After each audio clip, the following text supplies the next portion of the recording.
সকাল ৭টা থেকে ১২টা পর্যন্ত চলতে থাকে সংসারের সমস্ত কাজকর্ম, বাসি কাজ, পূজা, রান্না। রাধে রাধে বন্ধুরা, তোমরা সবাই কেমন আছো? আশা করছি তোমরা সবাই ভীষণ ভালো আছো। আমরাও কিন্তু বেশ ভালো আছি। আজ হচ্ছে মঙ্গলবার। তোমাদের সবাইকে সাথে নিয়ে আজকের ব্লগটা শুরু করছি। সাথে থেকেও আশা করছি আজকের ব্লগটাও তোমাদের বেশ ভালো লাগবে। তো দেখো বন্ধুরা, শরতের আকাশ কখনো কালো মেঘে ঢাকা আর কখনো নীল আকাশ। তো সকাল ৭টার সময় না আমরা তিনজনে, মানে আমার মেয়ে, আমার ওদের বাবা আর আমি, তো ওই সেও ভাজা মুড়ি আর চা নিয়ে বসে পড়লাম। তো সকালের খাবার খেয়ে নিয়ে লেগে পড়েছি মেয়ের টিফিন রেডি করতে। তো মেয়েকে তো রোজকার দিনে নিত্য নতুন টিফিন বানিয়ে দিতে হয়। তো আজকে ভাবলাম মেয়েকে টিফিনে ফল দেব। তো সেই জন্যই ফল কেটে রেডি করে দিচ্ছি। তো দেখো এদিকে আম, তরমুজ, বেদানা আর কালো আঙুর ছিল। তো সেগুলো পরিষ্কার করে ভালো করে ধুয়ে নিয়েছি, এরপর পিস পিস করে কেটে দিচ্ছি।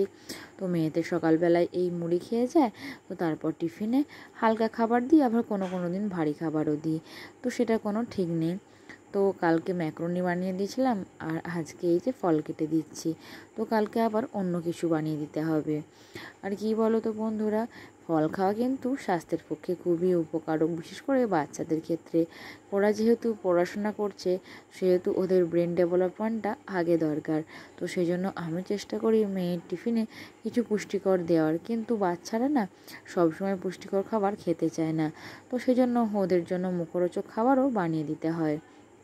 তো এদিকে দেখো তরমুজটা কেটে ভালোভাবে খোলাগুলো ছাড়িয়ে পিস পিস করে টিফিনের মধ্যে দিয়ে দিলাম। তারপর এদিকে ছাড়িয়ে রাখা বেদানাটা আর আঙুরটা বাটিতে ধুয়ে আর টিফিনের মধ্যে পুড়ে দিলাম। তারপরে যে আমের কুচিগুলো ওপরে দিয়ে দিলাম।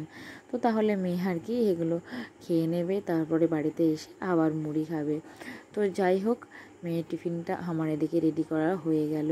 তো তারপর দেখো ভাবলাম সংসারের বাসি কাজকর্ম শুরু করার আগে কিছু জামা কাপড় ছিল সেগুলো গুছিয়ে ভাঁজ করে রেখে দিলে আর কি জায়গাটাও ফাঁকা হবে আর দেখতেও ভালো লাগবে।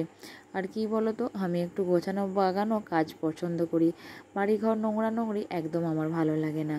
তো সেই জন্য যতটা সময় পারি ছেলেকে সামলে বাড়িঘর গুছিয়ে রাখার চেষ্টা করি। তো প্রথমেই দেখো এই যে অগোছালো জামা কাপড়গুলো ভালো করে গুছিয়ে নিচ্ছি, তারপর যেখানে যেটা থাকে সেখানে রেখে দেব। আর কি বলো তো, এই যে জামা কাপড়গুলো না কদিন ধরেই বৃষ্টি হচ্ছে। তো এই যে সকালবেলায় একটু রোদ হলো, আবার সঙ্গে সঙ্গে বৃষ্টি। তো আজ তো সারাদিনে সকাল থেকে প্রায় 5 থেকে 6 বার বৃষ্টি হয়ে গেছে। একটু যদিও রোদে শুকাচ্ছি, সঙ্গে সঙ্গে দেখছি কোথা থেকে কালো মেঘ এসে হাজির হয়ে গেছে। তো সকালবেলায় এমনিই তো কাজে দেরি হয়ে যাচ্ছে, আর এই যে তোলা মেলা করতে করতে আরও দেরি হয়ে যাচ্ছে। তো জানি না কবে ভালোভাবে রোদ করবে। তো সামনেই তো পূজা আসছে, আবার এই যে সব বাড়িঘরগুলো বাগাতে হবে। আর কি বলো তো, ঝাড়া বাগানো করলে মনে হয় কিছু কাচাকুচি করি, আর এই যে কাচাকুচিগুলো না শুকলে খুব অসুবিধা হয়। তারপর তো এমনিই রোজগার ছেলের কাচাকুচি, মেয়ের কাচাকুচি, এগুলো তো লেগেই আছে। তো সে আর মানে অন্য দিনে যে কাচবো তা হবে না। তো ছেলের তো রোজই কাচা হয়। আর দেখো বন্ধুরা, আমাদের এই রুমটার মধ্যে না এই একটা আলমারি, একটা ড্রেসিং টেবিল আর শোকেস আলমারি তো রাখা হয়েছে। তো আর আলনা রাখার না একদম জায়গা নেই। তো সেই জন্য একটা স্টিল দিয়ে এখানটা আপাতত একটা ছোট আলনার মতো করা হয়েছে। এখানে বেশিরভাগ সময় কি বলো তো, আমার মেয়ের জামা কাপড়গুলো রাখা হয়। তো তাহলে কি বলো তো, যখনই মেয়ের দরকার হয় এখান থেকে নিয়ে নিতে পারে। আর ছেলেরগুলো তো ওই বাস্কেটের মধ্যে থাকে, কোনো অসুবিধা হয় না। তো দুদিন বাইরে গিয়েছিলাম আর কি বাজার। তো সেই জন্য দুটো ব্লাউজ বার করাই ছিল, সেগুলো আলমারির মধ্যে ভরে দিলাম। আর মেয়েরও কিছু জামা প্যান্ট ছিল, সেগুলো শোকেস আলমারি যে তাকটা আছে মানে ওই দিকটা আর কি মেয়েরই জামা কাপড় রাখা হয়, তো সেখানে রেখে দিলাম। তো এদিকে ছেলেকে ঘুম পাড়িয়ে দিই, রোজকার মতো জলখাবার বানাতে লেগে পড়েছি। তো আজকে তো ওই পেঁপে আর আলুর তরকারি বানাচ্ছি। তো তেল দিয়ে একবারে কষে নিয়ে এর মধ্যে নুন হলুদ দিয়ে দিলাম। তো কি বলো তো, এই যে কষিয়ে বসিয়ে দিলাম, তো এটা না হতে হতে আমার অনেক কাজ হয়ে যাবে। তো সেই জন্য আগে কষিয়ে বসিয়ে দিলাম, তারপর চাপা দিয়ে দেবো, এরপর আমি যাব ঝাঁটপাট দিতে। তো ছেলে ঘুমানোর আগে আজকে কিচ্ছু কাজ সারা হয়নি, নাহলে অন্য অন্য দিন মানে ছেলে ওঠার আগে যদি সকাল সকাল উঠতে পারি তাহলে কি বলো তো, সকালবেলায় ঝাঁটপাটটা দিয়ে নিলে বাসি ঘরে অনেকটাই পরিষ্কার হয়ে যায়। তো বাগানো গোছানো করলে তখন তারপর ঝাঁট দিলে একটু সুবিধাই হয়। কিন্তু আমি চেষ্টা করি বাড়িঘরগুলো একটু সকালবেলার দিকে ঝাঁটপাট দিয়ে দিলে তাহলে ঘুম পাড়িয়ে দিয়ে বাগানো গোছানো করতে পারবো। তো এদিকে দেখো আমি ঝাঁট দিতে লেগে পড়েছি, তো ছেলে এদিকে ঘুমাচ্ছে। আর আমার না বিছানা চাদরটাও তুলে দিয়েছি। তো আজকে এই রুমের চাদরটাও তুলে দিয়েছিলাম, তারপর বিছিয়ে দিচ্ছি। আর আমাদের রুমটা কি বলো তো, চাদরটা তুলে না যে নিচে যে কাঁথাগুলো ছিল সেগুলো একবার রোদে দিয়ে দিলাম। তো ছেলে তো জানোই এখানে সেখানে মানে বিছানায় বসালে আর কি হিসু করে ফেলে, তো সেগুলো না একদম ভালো লাগে না, স্যাঁত স্যাঁত করে। তো সেই জন্য রোদ হলেই বিছানা চাদর কেচে দিয়ে আর ওই কাঁথাগুলোকে রোদে দিয়ে দিই, তাহলে না বেশ কাঁথাগুলো গরম হয়ে যায় আর শুতেও বেশ ভালো লাগে। তো বিছানা চাদরটার নিচে না ওয়ালপেপার দিই না। বিছানা চাদর নিচে ওয়ালপেপার দিলে কী হয় বলো তো, চাদরটা একদম গুটিয়ে যায়, দেখতে ভালো লাগে না। আর আমার একটু টান টান বিছানা চাদর বিছানো আর কি পছন্দ। তো সেই জন্য দুদিক ভালো করে গুঁজে টান টান করে নিলাম, তারপর মাদুরটা বিছিয়ে এদিকে এই রুমটা ঝাড় দিয়ে নিচ্ছি। আর এই রুমটার মধ্যে না আমার দেওর আর যা থাকে। তো যা কিন্তু বাপের বাড়ি গেছে, তো আজকে ওকে আনতে যাব বিকালের দিকে। তো সেই জন্যই ওর রুমটা বাগিয়ে পরিষ্কার করে দিলাম। তো এই নতুন বিয়ে হয়েছে, তো সেই জন্য ওকে প্রথম থেকেই সংসারের কাজকর্মের মধ্যে ঢোকাচ্ছি না। তো আস্তে আস্তে ও কাজ শিখবে, তারপর করবে আর কি। তো এখন আমি আর কি এই রুমগুলো ঝাঁটপাট দিয়ে নিই। তো এদিকে দেখো রান্নাঘরটা ঝাঁট দিয়ে নিলাম, তারপর এই ডাইনিংটাও ঝাঁট দিয়ে নিচ্ছি। আর কি বলো তো বন্ধুরা, পরিষ্কার পরিচ্ছন্ন না থাকলে একদম ভালো লাগে না। আর দেখবে ঝাঁট দেওয়ার পরে না অনেকটাই মনে তৃপ্তি লাগে, তো মনে হয় বেশ পরিষ্কার হলো। আর আমাদের বাড়িতে তো অনেকজন সদস্য, সেজন্য না এই রুমগুলো অনেকটাই নোংরা হয়ে যায়। আর কি বলো তো, আমার রুমটার মধ্যে তো নিচে ছেলের খেলনা, খাওয়ার বাসন এগুলো সব এলোমেলো হয়ে থাকে। তো ছেলেকে ঘুম পাড়িয়ে দিই প্রথমে না ওই খেলনাগুলো গুছিয়ে নিই, তারপর তো যে খাবার কৌটোগুলো থাকে সেগুলোও ছেলে ওলট পালট করে দেয়। তো সেগুলোকে গুছিয়ে ওর খাবার বাসন বার করে ছেলে যে রাতের কাঁথাগুলো হয় তো সেগুলোও বার করে রেখে দিই, তারপর ঝাঁট দিতে পাই। তো তোমাদের সেগুলো আর দেখানো হয় না। তো তারপর কি বলো তো, সব সময় তো ঘর দুয়ার পরিষ্কার থাকে না, অগোছালো থাকে, তো সেটাকে গুছিয়ে নিতে হয়। তো তারপরে এই যে জলের বোতলগুলো টেবিল ময় থাকে, এখানে একটা সেখানে একটা, তো সেগুলো একটা জায়গার মধ্যে করে এক জায়গায় করে রাখি, তো তাহলে খুবই সুবিধা হয়।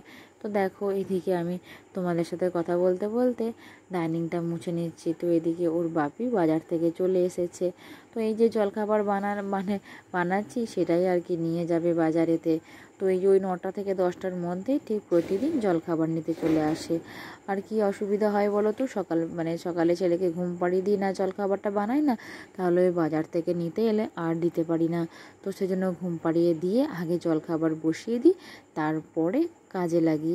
তো তাহলে যে যখন নিতে আসে দিতে পারি। তো এদিকে দেখতেই পারছো আমার বিছানার মধ্যে কেমন বালিশ দেয়া আছে চারিদিকে, যাতে ছেলে না পড়ে যায়। তো তারপর রুমের লাইটটা বন্ধ করে দিলাম, তো ছেলে আবার লাইটের আলোয় উঠে পড়বে। তো সেজন্য এখন না লাইটটা বন্ধ করে দিয়ে ছেলেকে ঘুম পাড়াই। তো এদিকে সিঁড়ির তলাটাও ভালোভাবে মুছে নিচ্ছি। তো এদিকে বস্তার মধ্যে দেখো মুড়ির চাল আছে। তো আমাদের না এই রোদ করছে না ঠিক মতো, তো বেশ ভালো রোদ উঠলে এই মুড়ি চালগুলো রোদে দিয়ে আর কি মুড়ি ভাজানো হবে মেশিনেতে। তো এদিকে দেখো আমার ঝাঁট দেওয়া মোছা সব কমপ্লিট হয়ে গেল। এদিকে আমার তরকারিটাও রেডি হয়ে গেছে। তো নামানোর আগে একটু মিট মশলা দিয়ে দেব, যাতে বেশ ভালো টেস্ট হয়। তো তারপরে আর কি নামিয়ে নেব, তাহলে ওর বাপি তো বাজার থেকে নিতে এসেছে, তারা টিফিনের মধ্যে পুরি দিতে পারবো। তো এদিকে আমার কাজও হয়ে গেল আর জলখাবারও রেডি হয়ে গেল। তো এভাবে কষি জল দিয়ে বসিয়ে দিলে ওর কাছে আর বসে থাকতে হয় না। তো তবুও কি বলো তো, একবার করে না ঝাঁট দিতে দিতে মাঝে মধ্যে এসে দেখছিলাম যে ঠিকঠাক জল আছে নাকি পরিমাণ মতো। তো তারপর না হলে আবার কি বলো তো, বেশ দম দিলেন মানে যে গ্যাসের ওভেনের ফ্লেমটা আর কি বাড়িয়ে দিলে ধরে যাওয়ার ভয় থাকে। তো যাই হোক ঝাঁট মোছা তো হয়ে গেল। তো ভাবলাম বেসিনটা একটু মেজে পরিষ্কার করে দিই। আর এই বেসিনগুলো রোজকার না পরিষ্কার করলে নোংরা না হলেও কেমন একটা জলের ছোপ ধরে যায়, দেখতে একদম ভালো লাগে না। তো সেই জন্য একটু ওই বাসন মাজার যে সাবানগুলো হয় ওগুলো দিয়ে একটু ভালো করে রগড়ে দিলে বেশ পরিষ্কার হয়ে যায় আর চকচক করে, দেখতেও বেশ ভালো লাগে। তো সেই জন্য দেখো পরিষ্কার করে জল দিয়ে ধুয়ে দিলাম। তো তারপর রান্নাঘরে বেসিনটা আগেই ধুলাম, তারপর এলাম এই হাত ধোয়ার বেসিনটা ধুতে। তো এখানে কি বলো তো, রোজকার তো মুখ হাত ধোয়া হয়, নোংরা হয়ে যায়, তো সেই জন্য প্রায় দিনই বলতে গেলে প্রত্যেক দিনই বেসিনটা মেজে দিই আর কি। তো এখন না ছেলে ঘুমাচ্ছে, তো ছেলে তো সকালের দিকে কোনো দিন 1 ঘন্টা, কোনো দিন আধ ঘন্টা বা 1.5 ঘন্টা ঘুমায়। তো ছেলে যতক্ষণ বেশি ঘুমায় আমার ততক্ষণই বেশ ভালো কাজ হয়। তো না হলে না ছেলে উঠে পড়লে আর কাজ করতে পারি না। তো দেখো ছেলে কিন্তু ঘুম থেকে উঠে পড়েছে। তারপরে কিন্তু তোমাদের বললাম না কাঁথাগুলো রোদে দিয়েছিলাম, কাঁথাগুলো বিছিয়ে নিয়ে তারপরই আর কি চাদরটা বেছাচ্ছি। তো তাহলে কি বলো তো, সুবিধা হলো। আর ছেলে ঘুম থেকে উঠে পড়লো, ছেলেকে বাইরে ওর বড়দাদুর কাছে খেলতে বসিয়ে দিয়েছি, তারপরে আমি বিছানাটা বাগাচ্ছি।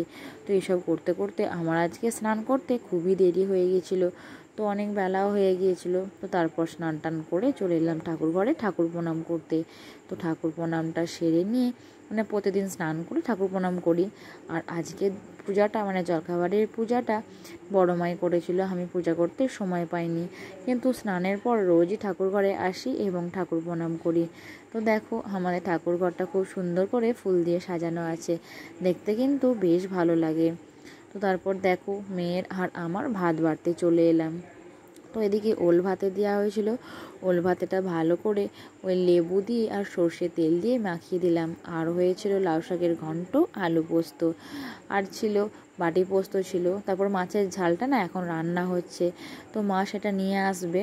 তো আমরা আপাতত এই দিয়েই খেতে বসে পড়ছি। তাহলে একটাই কারণ হলো, ওই যে বললাম বিকালবেলায় আমার যাকে আর দেওরকে ওদের বাপের বাড়ি থেকে আনতে যাব, মানে আমার দেওরের শ্বশুর বাড়ি থেকে আনতে যাব। তো সেই জন্য একটু তাড়াতাড়ি খেয়ে নিচ্ছি। তো এরপর ছেলেকে ঘুম পাড়াতেও হবে, কেননা ছেলে ঘুম থেকে উঠলে তবেই যেতে পাবো। তো ওরা অষ্টমঙ্গলা করতে গেছে, সেই জন্যই আর কি ওদের আনতে যাব। তো আমার দেওরের এই অল্প দিনই হলো বিয়ে হয়েছে। তো যাই হোক, এদিকে আমি ভাতটা বেড়ে নিলাম। তো বন্ধুরা, আমার আজকের ব্লগটা এখানেই শেষ করছি। আবার দেখা হবে নেক্সট ব্লগে। রাধে রাধে।